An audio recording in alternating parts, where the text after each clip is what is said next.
এই নরেন্দ্রপুর থেকে আলিম বলছি। আমার 3টে পায়রা, এই 3টে পায়রা চলছে, এই 3টে পায়রা ল্যান্ডিং করছে। আমার ফার্স্ট তাওয়াতেই এই 3টে পায়রা ল্যান্ডিং করলো। এই একটা কালাঙ্কা, একটা আবলু আর একটা সাদা।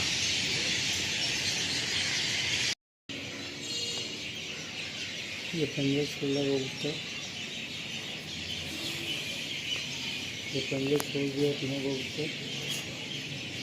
ये पहले वाइट कलंका, ये साथ ही साथ 2, 3 तीनों बैठ गया। ये अली भाई का तीनों कबूतर बैठ गया है। हम नरेंद्रपुर से रोहित गर्ग बोल रहे, देख सकते हैं तीनों का तीनों अपना कावा में बैठ गया है। और जो एक कैंसिल था वो ये काज में बैठ कर है, और वो तीनों कबूतर बैठ गया है। 2 वाइट 1 ब्लू। নিচে রাউন্ড করছে।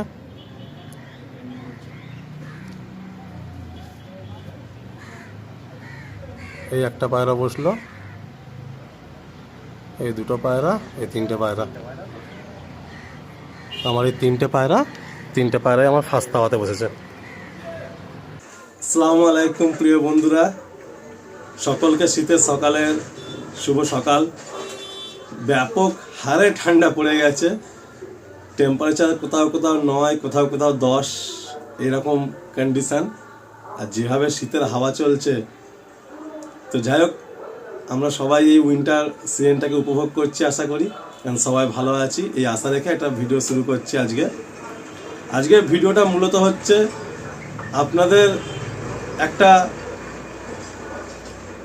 মানে কি বলবো, জানার ইচ্ছা নিয়ে আমার ভিডিও করা। সেটা হচ্ছে, সবাই কম বেশি জানেন যে আমিও এই যে উইন্টারে পিজিএন টুর্নামেন্ট, ফ্লাইং টুর্নামেন্ট হলো, কম বেশি পার্টিসিপেট করি। তো আপনারা অনেকেই আমাকে খুব ভালোবাসেন, তো আপনারা জানতে চান যে আলিম ভাই আপনার কি স্কোর হলো, আপনার কি রেজাল্ট হলো। আমাকে অনেকে ডিএম করেছেন, অনেকে ইনবক্স করেছেন, অনেকে মেসেঞ্জারে, ফেসবুকে, ইউটিউব কমেন্টসে, ইনস্টাগ্রামে আমাকে জানতে চেয়েছেন আমার কাছ থেকে। তো তাদের সকলের জন্য এই ভিডিওটা করা। তো ভিডিওর শুরুর আগে আমি বলে রাখি যে প্লিজ, আমি কোনো এরকম মানে রেসারেসির মধ্যে দিয়ে আমি টুর্নামেন্ট খেলি না। আমার ভালো লাগে, আমি সারা বছর পায়রা উড়ান পায়রা করি, অ্যান্ড ওড়াতে ভালোবাসি, তাই আমি টুর্নামেন্ট খেলি। অ্যান্ড টুর্নামেন্টে যেটাই রেজাল্ট হয় সেটাই অ্যাকসেপ্টেবল, এটাই মনে করি, অ্যান্ড স্বচ্ছ পরিষ্কার খেলার চেষ্টা করি। তো যাই হোক বন্ধুরা, কিছু মানুষকে ধন্যবাদ জানিয়ে ভিডিওটা শুরু করছি। যেমন হচ্ছে আমার পরিবার, আপনারা সবাই জানেন আমরা মুখে অনেক সময় স্বীকার করি, অনেক সময় করি না, বাট তাদের সাপোর্ট, তাদের হেল্প থাকেই, তবেই কিন্তু পায়রা করা যায়, নাহলে খুব সমস্যা। তো পরিবারকে থ্যাংক ইউ জানাই। জেসমিন আমাকে অনেক হেল্প করে, তাকেও থ্যাংক ইউ জানাই।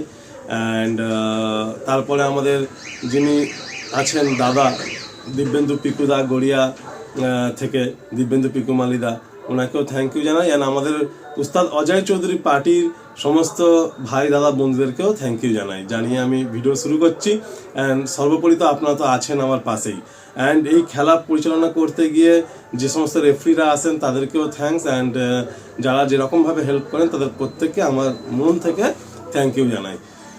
তো কি হলো, রেজাল্ট কি হলো, আমি ছোট ক্লিপ যদি থাকে আমি কিছুটা অ্যাড করে দেবো, বাট আমি জানি আপনারা এই চ্যানেলকে আমাকে ট্রাস্ট করেন, তো আমার মুখের কথাই শেষ কথা। বাট তবুও আমি যদি কোনো ক্লিপগুলো খুঁজে পাই তো আমি সেগুলো অ্যাড করে দেবো। প্রচুর চেষ্টা করেছি আমি যে যেদিন আমি খেলবো সেই দিনের সকাল থেকে রাত পর্যন্ত ক্লিপ নেব, কিন্তু কি বলুন তো বন্ধুরা, কখনো ফরম্যাট অন্যভাবে ক্লিপ নেওয়া হচ্ছে, কখনো জাজ ক্লিপ নিচ্ছে, আমি নিতে পারছি না, তো এতে অনেকটা মিসিং হয়ে যাচ্ছে। অ্যান্ড আপনারা সবাই জানেন যে ইউটিউব ভিডিও ফরম্যাটটা ওয়াইড অ্যাঙ্গেলে থাকে, তো মানে যতই ভাবি একটা ওই টেনশান থাকে, রাতের ঘুম থাকে না, সারাদিন টেন্স থাকি। তো তারপরে আবার ফের দিনের শেষে স্কোর শিটগুলো করা, ক্লাবকে পাঠানো বা সব কিছু ব্যাপার থাকে, তো সব কিছু মিলিয়ে মিশিয়ে করে উঠতে পারি না। তো একদম সিজন শেষ, আজকে বাজে হচ্ছে 8 তারিখ, মানে আজকের ডেট হচ্ছে 8 তারিখ।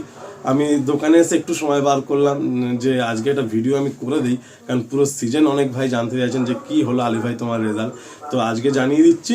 অ্যান্ড এরপরে 11 তারিখে একটা লাস্ট খেলা আছে, 3 পায়রা উড়িয়ে 2 কাউন্টিং, অ্যান্ড 2-একটা ক্লাবে দেখলাম যে 2 পায়রা উড়িয়ে 1 কাউন্টিং স্কুটির খেলাও আছে। তো আর মনে হয় 11 তারিখে অংশগ্রহণ করা হবে না, কারণ অনেক দিন ধরে এই ব্যাপারটা চলছে। তো পায়রাকেও সুস্থ রাখতে হবে, তাদেরকেও রেস্ট দিতে হবে, তাদেরকেও ফুল প্রপার রিকভারি করতে হবে অ্যান্ড সযত্ন তাদেরকে রাখতে হবে। শুধু খেলবো খেলবো করলেও হয় না, তো তাদের দিকটাও কিন্তু ধ্যান রাখতে হবে। তো যাই হোক, লাস্ট যে গেমটা মানে গেল 4 তারিখ, জানুয়ারি 4 তারিখ। হ্যাঁ, আর একটা কথা, যে সবাইকে হ্যাপি নিউ ইয়ার আমি লিখে পোস্ট করেছিলাম, বাট আরও একবার এই ভিডিওর মাধ্যমেও সবাইকে শুভ নববর্ষ। আশা করি সবাই নতুন বছর খুব ভালোভাবে কাটাচ্ছেন অ্যান্ড পুরো বছরটা আপনাদের সবার ভালো কাটুক, এটাই দোয়া করি। তো 4 তারিখের গেম মানে মর্নিংয়ে এত কুয়াশা মানে দেখাই যাচ্ছে না, অ্যান্ড বিকেলে 5টায় লাইট দেওয়া বসে, তখন থেকে মানে 5টার আগের থেকেই এত কুয়াশা, মানে কি বলবো আপনাদের, সারা দিন তো কুয়াশা ছিল, এই পায়রা পুরো ভিজে চান করে উড়েছে। তো যাই হোক, এবার আসি আসল কথায় আমি। তো যাই হোক বন্ধুরা, দোকানের মধ্যে ছিলাম, তো একজন কাস্টমার এসেছিলেন। তো আমি মোটামুটি খেলেছি হচ্ছে 4টে সপ্তাহ খেলেছি এইবারে। তার মধ্যে ফার্স্ট খেলেছিলাম ওয়েস্ট বেঙ্গল পিজন ক্লাবে।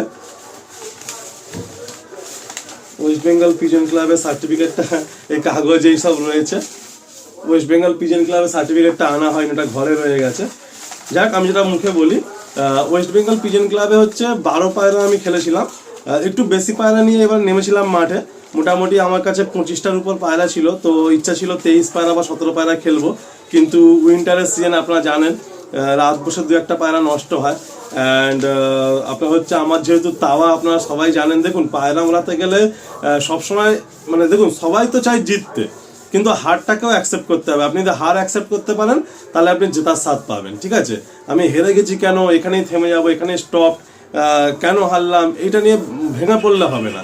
কারণ আমি দেখুন, আমিও কিন্তু 2-3 বছর পর পর খেলছি, ঠিক আছে, তো আমিও জেতার জন্যই আশা করে খেলি, কিন্তু যেটা হবে সেটাই অ্যাকসেপ্টেবল। ঠিক আছে, তো এই নিয়ে কেউ কারোর সাথে হিংসা রাগারাগি বা কোনো পার্সোনাল ক্ষোভ মনের মধ্যে রেখে খেলবেন না। নিজের খেলা নিজের মতো খেলবেন, আপনারও নিশ্চয়ই একদিন না একদিন রেজাল্ট হবে। অ্যান্ড আশা করছি যারা খেলেন, যারা নিয়মিত খেলেন, তারা এই ব্যাপারটা ভালো করে বুঝতে পারছেন আমি কি বলতে চাইছি। তো যাক, আমার 17 পায়রাও হলো না, আর মানে চেষ্টা করেও হলো না। তারপরে আপনার হচ্ছে আমি ফার্স্ট আমি গেম খেলি 12 পায়রা ওয়েস্ট বেঙ্গল পিজন ক্লাবে। তো সেখানে আমার পায়রা 5টা 27-এ টাইমিং থাকে। কিছু পায়রা আমার ফার্স্ট তাওয়ায় বসে, কিছু পায়রা আমার সেকেন্ড তাওয়ায় বসে। বাট ওয়েস্ট বেঙ্গল পিজন ক্লাবে জানেন আপনারা যে 12 পায়রায় 5টা 27-এ কোনো রেজাল্ট হবে না, তো হয়নি। এবার এরপরে আমি একটা খেলা খেলি, সেটা খুব ইন্টারেস্টিং খেলা। এর আগের বছরে আমি চেষ্টা করেছিলাম এই খেলাটা খেলার, বাট আমাদের এই দিক থেকে নাম নেওয়া হয়নি। আর আমি সবসময় একটু ব্যতিক্রম খেলাগুলো খেলতে মানে বেশি আমার আগ্রহ থাকে। এই খেলাটা, এই যে রকস্টার পিজন ক্লাবের খেলা, দেখুন এই আমার এখানে হয়তো উল্টো দেখাবে। যাই হোক, তো ব্যাপারটা হচ্ছে কি, এই রকস্টার ক্লাবের 9 ঘন্টা একটা খেলা ছেড়েছিল, সকাল 8টা থেকে বিকেল 5টা পর্যন্ত। খুব ইন্টারেস্টিং খেলা। কিছু ক্লাবে দেখবেন খেলা ছাড়ে সকাল 6টা থেকে সন্ধে 8টা পর্যন্ত, মানে 14 ঘন্টার খেলা। কিছু ক্লাব খেলা ছাড়ে, যেমন হচ্ছে ব্যাক টু ব্যাক একই পায়রা দিয়ে 3 দিন খেলা। আর কিছু তো ডে নাইট, আর কিছু আনলিমিটেড, কিছু 12 ঘন্টার খেলা থাকে। এই উইন্টারের কথা বলছি আমি। তো আমার সবসময় এই ব্যতিক্রম খেলার প্রতি খুব ইচ্ছা থাকে। তো যাই হোক, তো এই রকস্টার পিজন ক্লাবের খেলাতে মানে সকাল 8টা থেকে বিকেল 9টা পর্যন্ত, এই বিকেল 5টা পর্যন্ত 9 ঘন্টার খেলাতে আমার টাইমিং দেখুন 4:23। জানি না আপনারা দেখতে পাচ্ছেন কিনা, 4:23 মানে অলমোস্ট 8.5 ঘন্টা। এবার 9 ঘন্টার খেলা মানে কত ইন্টারেস্টিং বুঝতে পারছেন, যে সেখানে 5টা পেরিয়ে গেলে ওভার, আবার পায়রা শীতে একটা নর্মাল দম ভালো থাকেই। তো 4:30 পর্যন্ত পায়রা উড়িয়েও রেজাল্ট হয়নি। সম্ভবত আমি 8 নম্বর পজিশনে ছিলাম, আর 1 থেকে 7 পর্যন্ত ট্রফি এসেছিল। আমাদের পার্টি থেকে কিছু ট্রফি এসছে, কিছু ছেলের ট্রফি এসছে, ভালো রেজাল্ট হয়েছে। কিন্তু এই রেজাল্টটাও হাতছাড়া হয়ে যায়, কিছু করার নেই বন্ধুরা। মানে এই রেজাল্টটার প্রতি আমি বেশি আশাবাদী ছিলাম, মানে এইটার প্রতি, যে আমি 9 ঘন্টার গেমে একটা রেজাল্ট করতে চাই, বাট কিছু করার নেই। তার আগের সপ্তাহে কিন্তু পার্টিসিপেন্ট অনেক কম ছিল, এই 9 ঘন্টা 2টো গেম হয়েছিল, কিন্তু আগের সপ্তাহের গেমটা আমার মাথা থেকে পুরো বেরিয়ে যায়। মানে 12 পায়রা খেলার পরে আমার মাথাতেই নেই যে ওই 9 ঘন্টার গেমটা ওই উইকে খেলা ছিল, তো মাথা থেকে পুরো বেরিয়ে যায়। পার্টিসিপেন্ট অনেক কম ছিল, আর এই যে টাইমিং, মানে 4:30 টাইমিং, এই 4:30 টাইমিং রেজাল্ট ছিল, কিন্তু আমি সেটা মাথা থেকে বেরিয়ে যায়। তো পরের উইকে পার্টিসিপেন্ট প্রচুর হয়, মানে এই গেমে পার্টিসিপেন্ট এত হবে ভাবতেই পারিনি। তো এই 9 ঘন্টার গেমেও এত পার্টিসিপেন্ট, প্রায় মনে হয় আমার যতটুকু আইডিয়া 40 আপ পার্টিসিপেন্ট ছিল। তো সেখান থেকে 7টা ট্রফি ছিল, সেটাও হয়নি, bad luck, better luck next time. And এরপরে আমি একটা খেলা খেলি, যেটা আমার লাইফের ফার্স্ট ট্রফি যে ক্লাবে হয়েছিল, মল্লিকপুর অজন্তা পিজেন ক্লাবে। অ্যান্ড এই ক্লাবটা আমার পার্সোনালি ভালো লাগে, তার একটা কারণও আছে। তার কারণটা হলো যে এরা প্রত্যেকটা প্লেয়ারের বাড়িতে মানে রানিং জাজ, সুপার জাজ থাকে, অ্যান্ড খেলাটাকে পুরো স্বচ্ছ পরিচালনা করার চেষ্টা করে। দীর্ঘ বহু বছর ধরে এই ক্লাবটা চলছে।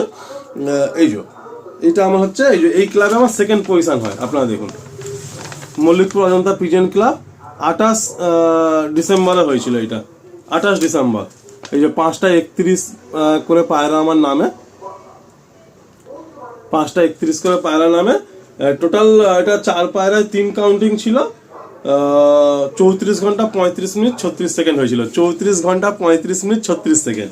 তো এটা আমার সেকেন্ড পজিশন হয় এই মল্লিকপুর অজন্তা পিজেন ক্লাবে। অ্যান্ড তারপরে আমি জানুয়ারি 4 তারিখ, নিউ ইয়ার আপনারা জানেন, এবার আমার নিজের ক্লাবও আছে, স্কাই ফাইটার পিজেন ক্লাব। সেই ক্লাবের খেলা প্লাস আমি নিজে খেলছি অন্য ক্লাবে, প্লাস আমাদের মানে বিভিন্ন রকম ব্যাপারে এত বিজি শিডিউলের মধ্যে 4 তারিখে খেলাটাও খেললাম। 4 তারিখে ফের আবার রকস্টারে নাম এন্ট্রি করলাম। অ্যান্ড এই মল্লিকপুর ক্লাব, এখান থেকেও কল আসে খেলার জন্য বারবার। তো এই মল্লিকপুর ক্লাবটাও খেললাম। এই দুটো দেখুন 4 তারিখে ডেট আছে, 4/1/26। তো এইখানে আবার খেললাম এই দুটো ক্লাবে। তো এটা খুব ইন্টারেস্টিং খেলা হয়েছে, ঠিক আছে। 4 তারিখে কিন্তু ব্যাপক কুয়াশা ছিল, ব্যাপক মানে সারাদিন কুয়াশা, পায়রা উড়তে গিয়ে পুরো হিমশিম খেয়ে যাচ্ছে। তবুও আমার পায়রাগুলোকে থ্যাংক ইউ বলতে হয়, যে মানে ওদের জন্য কিন্তু আমি এই রেজাল্টটা করতে পেরেছি। যাই বলেছি আমি তাতেই খুশি, কারণ ওরাই আকাশে কিন্তু ফাইট দিয়েছে, ঠিক আছে। বাকি তো এখানে দেখুন, এখানে আমার টাইমিং হয় 5টা 22 করে। রকস্টারে খেলা ছিল, রকস্টারে কিন্তু আপনার এই যে 5টা 22 করে টাইমিং আছে। এই যে 5টা 22 করে টাইমিং, একটা টাইমিং কাটা যাবে, কারণ রকস্টারে কিন্তু 3-এ 2 কাউন্ট ছিল, ঠিক আছে। তো রকস্টারে 3-এ 2 কাউন্টিং, 1 থেকে 15 পর্যন্ত ট্রফি ছিল। 100-র উপর নাম পড়ছে, এদের ভাবা যায় না। তো যাই হোক, সেখানে হলো না, মানে আমার যে টাইমিং ছিল তার থেকে দেখলাম যে আর 12 মিনিট পর থেকে 15, 14, 13 করে সব ট্রফি পজিশন পেয়েছে। ব্যাড লাক, হলো না, ঠিক আছে, সে পরের বারে দেখা যাবে। আর ভিডিও একটু লম্বা হয়ে গেল, প্রায় 10-11 মিনিট হয়ে গেল, কিন্তু ভেবেছিলাম ছোট্ট রাখবো ভিডিওটা। অ্যান্ড এই মল্লিকপুর অজন্তা ক্লাব দেখুন, এখানে কিন্তু আমার পায়রাগুলো দেখুন, এখানে কিন্তু সাদা পায়রা রয়েছে, কালাঙ্কা পায়রা রয়েছে, আবলুক পায়রা রয়েছে। হ্যাঁ, এখানে অনেকের প্রশ্ন হতে পারে, তো আমি মোটামুটি এই টোটাল সিজনে যেটা 12 পায়রা খেলেছিলাম, সেখানে আমার লালসিরা পায়রা 2-1টা ছিল। বাকি কিন্তু টোটাল খেলাটাই কিন্তু আমার হয়েছে কালাঙ্কা দিয়ে, আবলুক দিয়ে, অ্যান্ড হচ্ছে সাদা জেনারেশনটা আমি আর বলছি না কি জেনারেশন, 3টে পায়রা দিয়ে। ভালোবেসে আমি আমার আবলুক জেনারেশনকে আমি তিতলি ব্রিড বলি, অ্যান্ড সাদা জেনারেশনগুলোকে আমি ফাইটার ব্রিড বলি, মানে কালাঙ্কা অ্যান্ড কিছু পায়রা দিয়ে আমার করা আছে। অ্যান্ড লালসিরা ব্রিডকে আমি মানে লালি ব্রিড বলি, ঠিক আছে। তো আমি এই 3টে ব্রিডের নাম আপনাদের নিলাম সামনে, ফাইটার, তিতলি আর লালি, এই 3টে ব্রিড রয়েছে। তো এদের দিয়ে আমার মল্লিকপুরে ক্লাবটা আমি একটু বলি, হ্যাঁ, তারপর আমি শেষের দিকে আসছি। মল্লিকপুরে কি হয়, বেশ আমার 5টা 22-এ পায়রা পড়ে। 4 তারিখে ব্যাপক কুয়াশা, আপনারা জানেন, অনেকদের খেলা ক্যান্সেল হয়ে খেলা উইথড্রল করে নিয়েছে। এবার এখানে আমি মোটামুটি 7-8 পজিশনে ছিলাম, যেহেতু এখানে পার্টিসিপেন্ট 30-এর মধ্যেই ছিল। এবারে কিছু প্লেয়ারের কি হয়েছে, ভিডিও মিসিং হয়েছে মর্নিংয়ের, কিছু প্লেয়ারের ইভিনিংয়ে ভিডিও মিসিং আছে, কিছু প্লেয়ারের একটা করে পায়রা কেটে গেছে, আগে পড়ে গেছে, বেতাওয়া হয়েছে। মানে ব্যাপারটা এদের 3-এ 3 কাউন্টিং ছিল, ভালো করে বুঝবেন। মানে রকস্টারের ক্ষেত্রেও কিন্তু এরকম কিছু প্লেয়ারের হয়েছে, বাট ওখানে আমার 3-এ 2 কাউন্ট ছিল, আর মল্লিকপুর ছিল 3-এ 3 কাউন্ট, ঠিক আছে। তো 3-এ 3 কাউন্ট থাকার দরুন আমার নাম্বারটা আস্তে আস্তে মোটামুটি এসে এখন সেকেন্ড পজিশন দাঁড়িয়েছে। তো মানে এই সিজনে বলতে পারেন যে আমার 2খানা সেকেন্ড পজিশন হয়েছে। অ্যান্ড 11 তারিখে আর খেলার সত্যি ইচ্ছা নেই, কারণ নিজের ক্লাবের ট্রফি আনতেই এখন দেখছেন আমাকে আমার শপের মধ্যে রয়েছি, আমি আধ ঘন্টার মধ্যে শিয়ালদা বেরিয়ে যাবো। কারণ আমার যে স্কাই ফাইটার পিজন ক্লাবের খেলা হয়েছে, তাদের সব ট্রফি আমাকে অ্যাডভান্স করতে যেতে হবে, চুজ করতে যেতে হবে, ঠিক আছে। তো বন্ধুরা, আমি আপনাদের সকলকে একটা কথা বলি, যে এই পায়রাবাজিটা সত্যি কথা বলতে একার দ্বারা জিনিস না। আপনি মেহনত করছেন, সঙ্গে আপনার পরিবারের সাপোর্ট থাকছে, তার সাথে সাথে আপনার একটা কোনো ভালো দাদার সঙ্গ নিতে হবে, যে আপনাকে পুরো প্রপার গাইড করে নিয়ে যাবে। একটা ভালো সঙ্গতে থাকতে হবে, অ্যান্ড হেরে গেলে হবে না, চেষ্টা রাখতে হবে। দেখুন, আমার যেমন লাস্ট সিজনে কিন্তু আমার ট্রফি হয়নি, আমার ট্রফি হয়নি তো কি হয়েছে, আমি আমার পায়রা পিছনে মেহনত করেছি, সে পায়রাকে আমি আকাশে ফ্লাইট দিয়েছি, ভালো উড়েছে, ভালো নেমেছে, খুশি। এই সিজনেও দেখুন না, মানে আমার দুটো ট্রফি তো আমার মানে 1 নম্বর পজিশনের জন্য আমার কেটে গেল, তো কি হয়েছে? এটা নিয়ে কেউ মন খারাপ করবেন না, কেউ দুঃখ করবেন না। অ্যান্ড যাদের হচ্ছে তাদেরকে আরও কংগ্রেচুলেট করুন, তাদেরকে আরও বাহবা দিন, তাদেরকে আরও থামস আপ দিন যে ভাই তোমরা করেছো ভালো, মানে গুড, ভালো উড়িয়েছো। তো এরমভাবে মিলে মিশে একটা সুন্দর পরিবেশে সুন্দরভাবে একটা খেলা পরিচালনা হোক পশ্চিমবাংলার বুকে, আমরা সবাই চাই। তো আপনাদের সকলকে বলবো, যারা খেলেছেন তারা জানেন যে কি মেহনত, কি পরিশ্রম। একদিকে ইউটিউব, একদিকে সব, একদিকে আমার নিজস্ব একটা গ্রুপের মধ্যে আমি রয়েছি, প্লাস একদিকে আমার ক্লাব চলছে, তারপরে আমি আমার নিজে আবার প্লেয়ার, আমি নিজেও টুর্নামেন্ট খেলছি। তো সমস্ত ব্যাপারটা এক জায়গায় করতে গিয়ে আমি সত্যি ভিডিও দিতে পারিনি। অ্যান্ড এই ভিডিওর মাঝে মাঝে আমি পসিবল হলে কিছু কিছু ক্লিপ আমি অ্যাড করে দেবো, বা এই এন্ডে কিছু ক্লিপ আমি অ্যাড করে দেবো, ল্যান্ডিংগুলো। আর যদি ডিলিট হয়ে থাকে, কেন আমার তো প্রচুর কন্টেন্ট শ্যুট করতে হয়, তাহলে আর অ্যাড করতে পারবো না। বাট আপনাদের সঙ্গে আমি কিছু গল্প করলাম, কিছু শেয়ার করলাম, সমস্ত ভাইয়ের কাছে আমার জার্নি, মানে এই সিজনের টুর্নামেন্টের জার্নিটাকে তুলে ধরলাম। আর আরও একবার ওস্তাদ অজয় চৌধুরী পার্টিকেও থ্যাঙ্কস, অ্যান্ড দিব্যেন্দু পিকুমালি দাদাকেও থ্যাঙ্কস, অ্যান্ড আমার মিসেস জাসমিনকে থ্যাঙ্কস, বাকি তো সবাই আছেনই সাথে। আর হ্যাঁ, একটা কথা বলতে পারি যে যেহেতু আমি বড় পায়রা খেলবো বলে প্রায় 25-30টা পায়রা নিয়ে আমি নেমেছিলাম, তো আপনারা সবাই জানেন যে আমার ফের গরমেও খেলার ইচ্ছা হবে, কিছু বাচ্চা এসছে, তো প্রায় 25-30টা পায়রার মতো সেল থাকবে। তো আমি এরকম জেনারেলি ইউটিউব ভিডিওতে খুব একটা সেল আনি না, অনেক বাদে বাদে একটা আনি, বা আনলেও মানে সেটা তার আগেই কোনো ভাইটাই হয়তো নিয়ে চলে যায় বা বলে রেখে দেয়, তো এরকমই। কিন্তু এই 25-30টা পায়রা সেলে থাকবে। দেখা যাক, আমি যদি নেক্সট কোনো ভিডিও শ্যুটে পারি, একটা ভিডিও করে আমি কিছু পায়রা আপনাদের দেখিয়ে দেবো। অ্যান্ড আপনাদের সকলকে অনেক অনেক অনেক ধন্যবাদ জানিয়ে আমি এন্ড করছি। আর দেখুন, আপনাদের কথা আমি কখনো ফেলি না, আপনারা জানতে চেয়েছিলেন, আমি ভিডিওটা করে শেয়ার করলাম আমার সাকসেসের জার্নি বা আমার টুর্নামেন্টের জার্নি। আর আপনারা সবাই এইভাবে মেহনত করুন, ভালো কোনো দাদার হাত ধরুন, ভালোভাবে তার কথা মেনে চলুন, দেখবেন আপনারাও খুব তাড়াতাড়ি সফল হবেন। ধন্যবাদ সবাইকে, আমার মনের থেকে একটা থ্যাংক ইউ জানিয়ে আমি ভিডিওটা এখানে এন্ড করলাম। সবাই ভালো থাকবেন।